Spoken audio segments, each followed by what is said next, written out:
What if everything you've been told about love and attraction is backwards? What if the more you chase, the less powerful you become, and the less likely you are to be truly desired? The truth is, the most magnetic women don't pursue men. They don't need to, because they understand a hidden psychological force, one that Carl Jung spent his life studying. It's not about playing games or pretending to be uninterested. It's about embodying a deep, almost primal power that pulls love toward you effortlessly.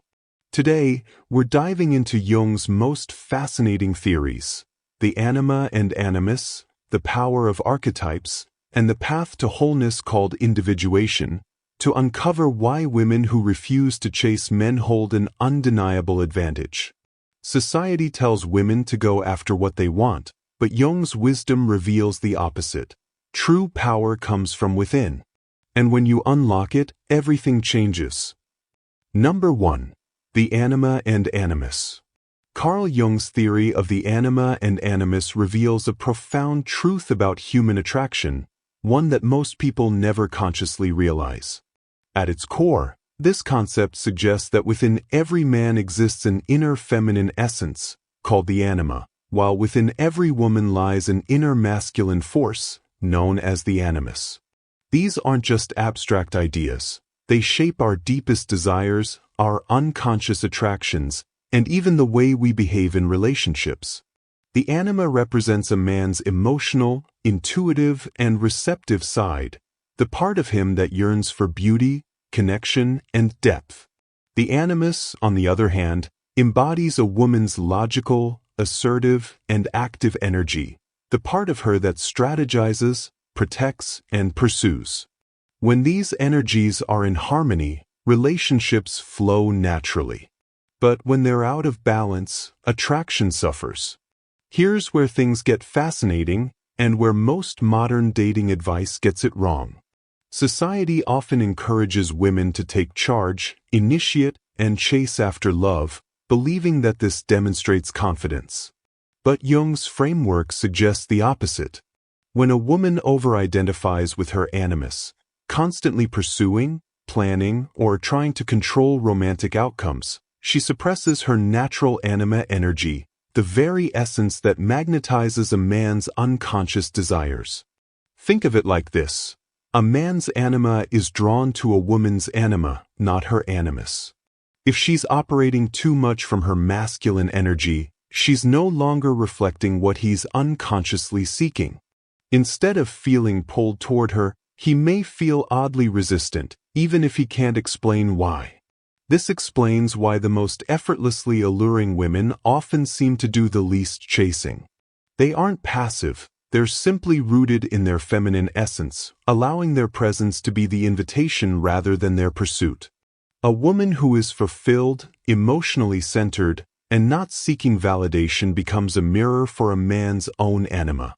He sees in her the qualities he hasn't fully integrated within himself: grace, intuition, emotional depth, and that recognition creates an irresistible pull. This is why men often become more intrigued by the woman who isn't overly available, the one who is focused on her own world rather than anxiously waiting for his attention. She isn't playing games. She's embodying a state of wholeness that naturally draws him in. Consider this real-life example. Two women are interested in the same man. The first texts him constantly, rearranges her schedule to see him, and subtly, or not so subtly, pushes for commitment. The second remains engaged in her own passions, responds without overeagerness, and lets him come to her.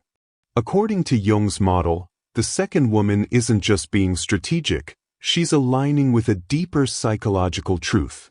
By not chasing, she allows space for his anima to project onto her, sparking a far more potent attraction than any amount of pursuit could generate. This isn't about manipulation, it's about understanding the unconscious forces that govern desire. The implications of this are profound. It means that a woman's power in love isn't about doing more. It's about being more. The more she cultivates her own completeness, her creativity, her emotional intelligence, her inner stillness, the more she becomes a beacon for the right kind of love. Chasing, by contrast, often comes from a place of lack, signaling to both the conscious and unconscious mind that she needs something external to feel whole. And that, according to Jungian psychology, is the fastest way to repel the very connection she desires. The path to true magnetic attraction, then, begins not with pursuit, but with presence, the kind of deep, rooted presence that calls love toward it without uttering a single word. Number 2. The archetype of the high-value woman. Carl Jung's revolutionary work on archetypes reveals why certain women effortlessly command attention and devotion while others exhaust themselves chasing love to no avail. These archetypes, universal, primal patterns of behavior etched into our collective unconscious, shape not just how we see ourselves but how others perceive and respond to us. Among the most powerful feminine archetypes are the queen, the lover, and the wise woman, each representing different facets of mature feminine power. The queen archetype in particular holds special significance when examining modern dating dynamics, as she embodies the exact qualities that make a woman naturally magnetic to high-value partners. She is regal without being arrogant, compassionate without being needy, and discerning without being harsh. Her power doesn't come from pursuing others, but from the quiet authority of a woman who knows her worth and lets that knowledge guide her actions. The stark contrast between the queen and the insecure maiden archetype explains so much about why certain dating strategies backfire spectacularly. Where the queen moves with purpose and patience, the insecure maiden operates from fear and scarcity. She texts first because she's afraid he'll forget her, agrees to last-minute plans because she's terrified of saying no, and molds herself to fit what she thinks he wants rather than standing firm in her authentic self. This archetype, while understandable in a culture that often tells women their value comes from being chosen, ultimately repels the very partners she hopes to attract. High-value men, those who are emotionally available, mature, and successful, don't respond to neediness because it clashes with their own psychological development. They're drawn instead to women who mirror their level of self-possession, women who don't chase because they're too busy being chased.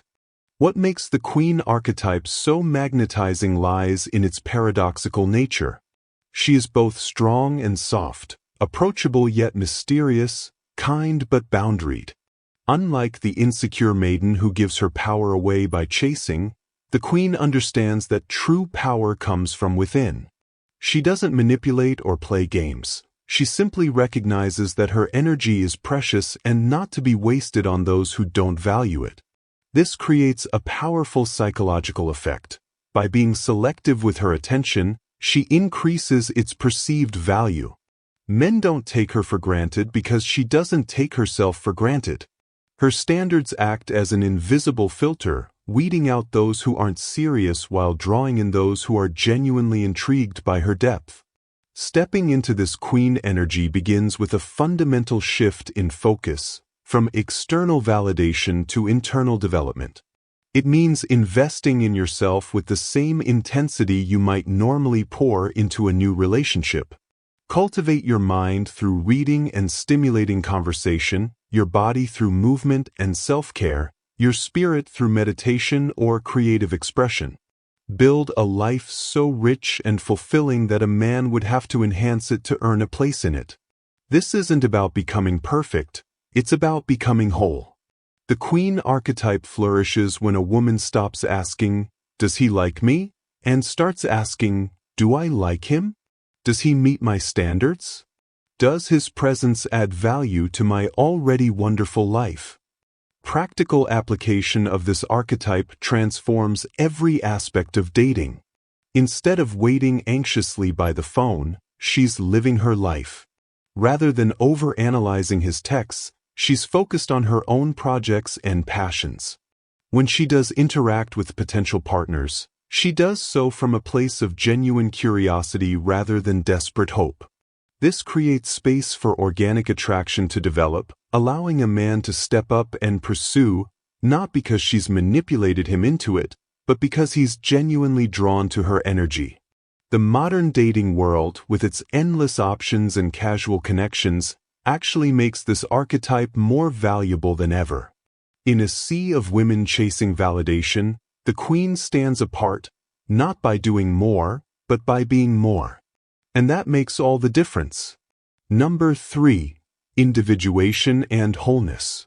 At the heart of Jung's most profound teachings lies the concept of individuation, the lifelong process of becoming your most authentic, complete self by integrating all aspects of your personality, both conscious and unconscious.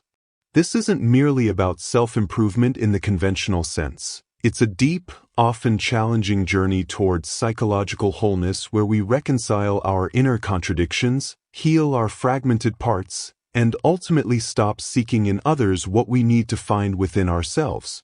When applied to romantic relationships, this concept reveals why the act of chasing love often backfires spectacularly, because it stems from an unhealed inner division, a quiet but persistent belief that someone else holds the missing piece to our happiness. The woman who chases men isn't just pursuing a partner, she's unconsciously seeking completion, attempting to fill an existential void through another person rather than doing the difficult but rewarding work of self-integration. This explains why women focused on their own individuation process become magnets for quality relationships without even trying. When a woman pours her energy into her career mastery, creative expression, spiritual growth, or emotional healing, she undergoes an alchemical transformation. She stops emitting signals of neediness and begins radiating wholeness. And this shift registers at an instinctive level to potential partners. There's a palpable difference between someone who dates from a place of, "I need you to make me happy," versus, "I'm already happy, and you could potentially enhance that happiness."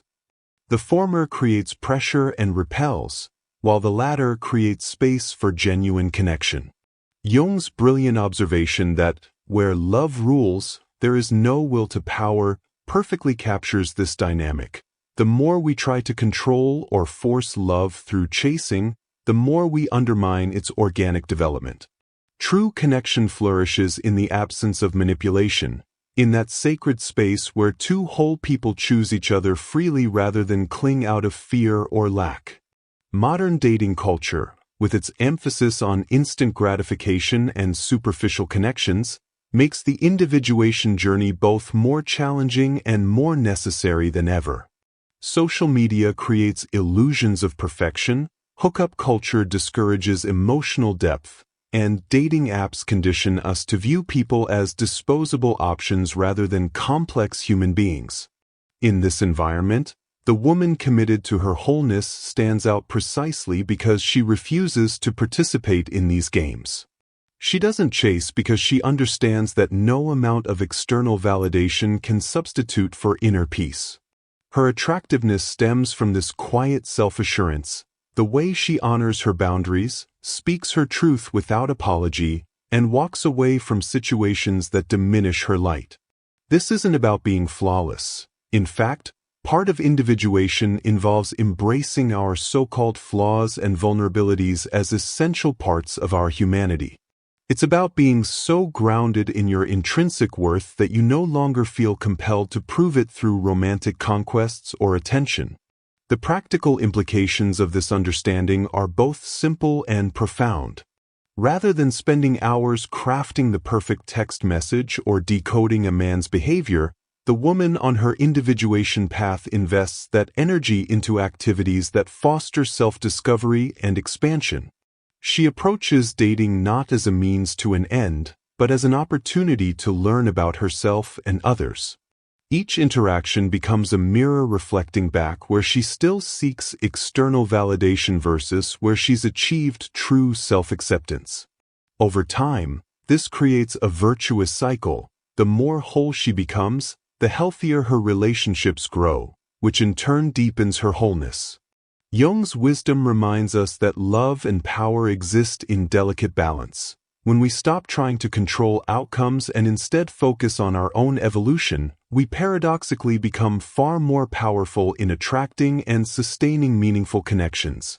The most irresistible quality any woman can cultivate isn't perfect beauty or clever dating tactics, but that ineffable sense of completeness that comes from having done the work to know and truly loved herself.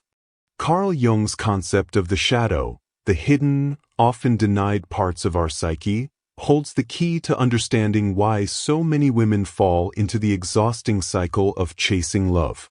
The shadow contains everything we deem unacceptable about ourselves: our neediness, our fear of abandonment, our deepest insecurities about being unlovable.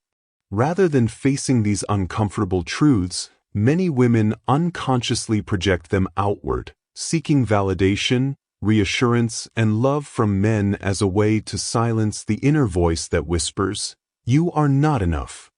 When a woman chases a man, she is rarely just pursuing him, she is running from her own shadow.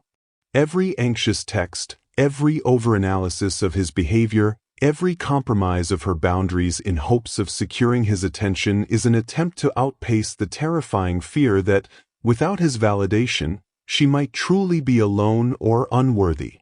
This is why chasing feels so desperate and draining. It's not just about winning affection. It's about avoiding the confrontation with the parts of herself she doesn't want to acknowledge. But here's the paradox. The more she runs from her shadow, the more power it has over her. The fear of being alone doesn't disappear just because she secures a man's attention. It merely goes underground, resurfacing as clinginess, jealousy, or an inability to walk away from relationships that don't serve her. The shadow doesn't dissolve through avoidance. It only weakens when brought into the light. This is where the act of not chasing becomes revolutionary. When a woman stops pursuing, she creates space, not just for a man to step forward, but for herself to finally face what she's been running from. What if I'm alone and it's okay? What if I'm rejected and still whole? What if my worth was never dependent on someone else's attention? These are the questions that arise in the silence of not chasing, and they are the gateway to true confidence, not the performative kind that seeks approval, but the unshakable kind that comes from self-confrontation. The liberation of shadow work. Shadow work isn't about self-punishment, it's about radical self-honesty. It asks, what am I really afraid of? What part of myself have I been unwilling to accept? For many women, the answer is tied to early wounds, messages they internalized about being too much or not enough, experiences of abandonment or neglect that taught them love was something to be earned rather than freely given. When a woman does the work of integrating her shadow, something profound happens. She stops needing to chase. Not because she no longer desires love, but because she no longer sees it as salvation. She realizes that the things she feared most, loneliness, rejection, unworthiness, were never the monsters she imagined, but simply unhealed parts of herself waiting to be embraced. This is how true magnetism is born, not from the absence of fear, but from the willingness to face it. What if everything you've been taught about love was backwards? What if the secret to being truly desired wasn't about learning how to chase, but about learning how to stop? Carl Jung's wisdom reveals a profound truth. The most magnetic women don't pursue men because they don't need to. They understand that real power comes from within, from the quiet confidence of a woman who has faced her shadows, embraced her wholeness, and refused to settle for anything less than she deserves. This isn't about manipulation or playing hard to get.